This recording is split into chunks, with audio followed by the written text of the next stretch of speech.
د خبرونو سرټکی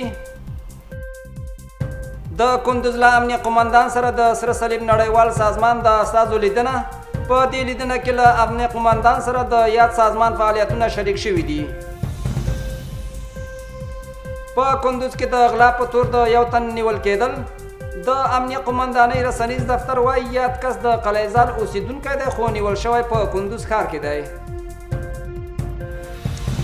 او په چاردرې ولسوالۍ کې د عام المنفعه پروژو د پیل خبره وایي. مسؤلین وایي ډیر ژر به په دې ولسوالۍ کې د هغه پروژو د بیا رغولو چارو پیل شي چې د تیرو جګړو پر مهال عملي شوي دي.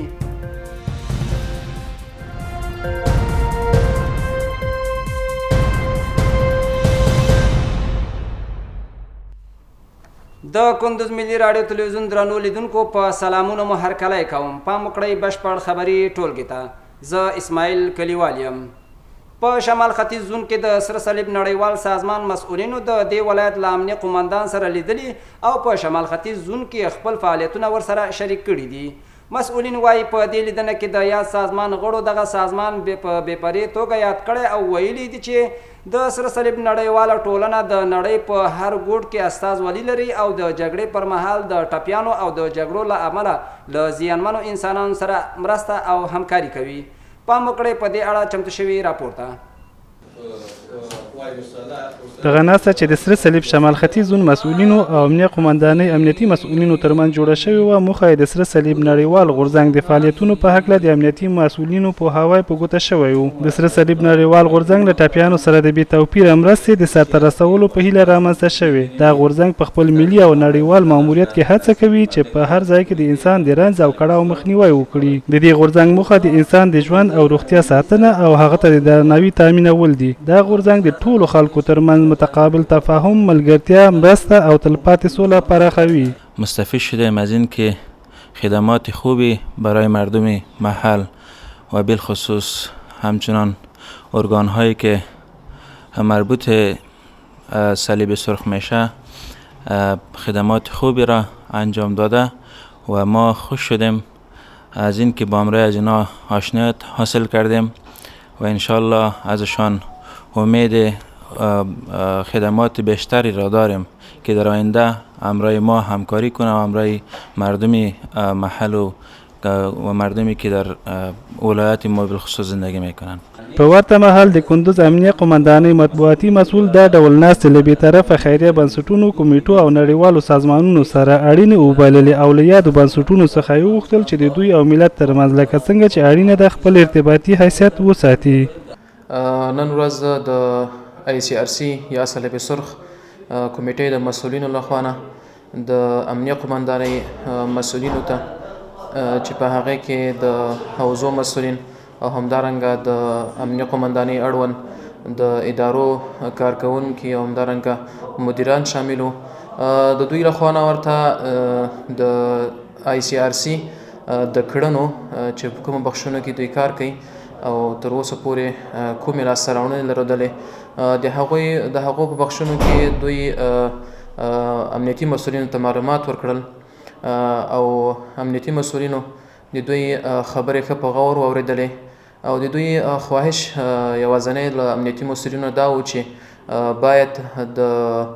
متضررو کسانو د خوندیتابه لپاره او همدارنګه هغه کسان چې په تیرو جنګونو کې او همدارنګه په آینده کې متضرره کیږي او دوی ته کوم ضرر رسیږي دوی سره همکاري وکوي او د صلیب سرخ دفتر مسؤلینو ته ور وپیژني ترڅو دوی ورسره همکاري وکړي.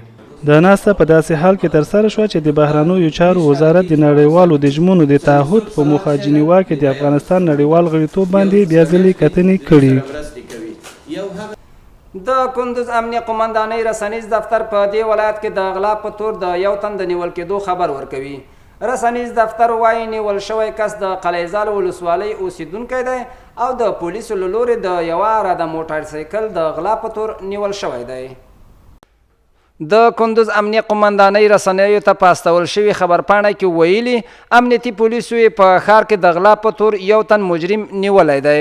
دوی زیاته کړې چې دغه کس شکر الله نومیږي او د کندوز د قلیزار ولسوالۍ د قزاق شا د کلي اوسیدونکی دی چې څو ورځې وړاندې یې د دغې ولسوالۍ د یو تن اوسیدونکي موټرسایکل غلا کړی و او غوښتل یې دغه موټرسایکل په کندوز ښار کې وپلوري خو موخې ته له رسېدو وړاندې د درېیمې امنیتي حوزې پولیسو لخوا بالفعل نیول شوی دی د رسنیز دفتر په خبره نیول شوي کس په خپل جرم اعتراف کړی او له لومړنیو څېړنو وروسته به یې دوسیې عدلي او قضایي ارګانونو ته وسپاري دا په داسې حال کې ده چې څو ورځې وړاندې هم په دې ولایت کې د بېلابېلو جرمونو په تور یو شمېر مجرمین نیول شوي وو او د قانون منګولو ته سپارل شوي وو د هندي کب مرستندویه موسسه په پام کې لري چې د چاردرې ولسوالۍ هغه پروژې یو ځل بیا ورغوي چې د تیرو جګړو پر مهال ورته زیان رسېدلی او یا عملي چارې درېدلې وي په همدې موخه د دغه مرستندویه موسسې یو شمېر استازي چاردرې ولسوالۍ ته تللي او هلته د همدې موضوع په تړاو له ولسوال سره لیدلي او د پروژو د بیا رغولې په څرنګوالي ورسره خبرې کړي دي د هندیکپ مؤسسې کارمندانو په هغه ناسته کې چې نن یې د چاردرې په ولسوالۍ کې د ولسوال قاري ګلنبي انس سره درلوده وویل د ساګانو ایستلو او ترمیمولو کلینیکونو د ترمیمولو او کانالونو ایستلو په برخو کې ناتمامې پروژې به چې زموږ لخوا پیل شوې وي بیرته پیل کړو دوی په دې اړه د ولسوال څخه د هغو پروژو د ټاکلو او اولویت ورکولو غوښتنه وکړه چې په کومو سیمو کې چې ورته تر ټولو ډیره اړتیا ده او یا د جګړو څخه زیانمنې شوي دي تر څو یې په همغږۍ سره چارې پیل شي د چاردرې ولسوال د یادې مؤسسې دغه بشر خوښونکی پلان وستایه د عملي کېدو په برخه کې بشپړ چمتووالی وښوده او د هر راز همکاریو ډاډ یې ورکړ د څو لسیزو جګړو له امله دا ولسوالۍ تر ټولو ډیره زیانمنه شوې او د مرستندویه مؤسسو پام هم ورګرځېدلی چې په تیرو څو میاشتو کې ورسره د بېلابېلو مؤسسو لخوا د مرستو ژمنې شوي او یا هم عملي شوي دي د علي آباد ولسوال د دې ولسوالۍ د سید احمد کلي د ذکور عالي لیسې د زده کوونکو د ښوونې او روزنې بهیر څارلی او له ښوونکي غوښتي چې د زده کوونکو د لا ښې ښوونې او روزنې په برخه کې زیاتې هلې ځلې وکړي خو د دغې لیسې زده کوونکو بیا له ولسوال څخه د درسي موادو د برابرولو غوښتنه کړې ده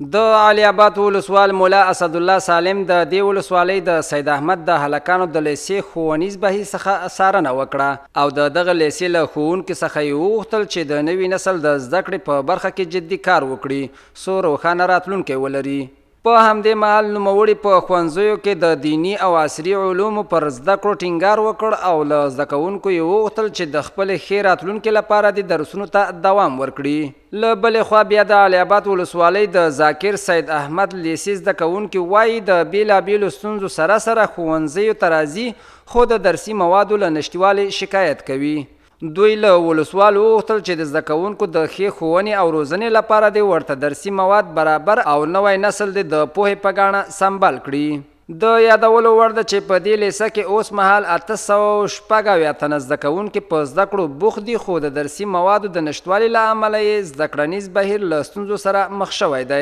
خو مسؤلین یې بیا ژر تر ژره د حلولو ډاډ ورکوي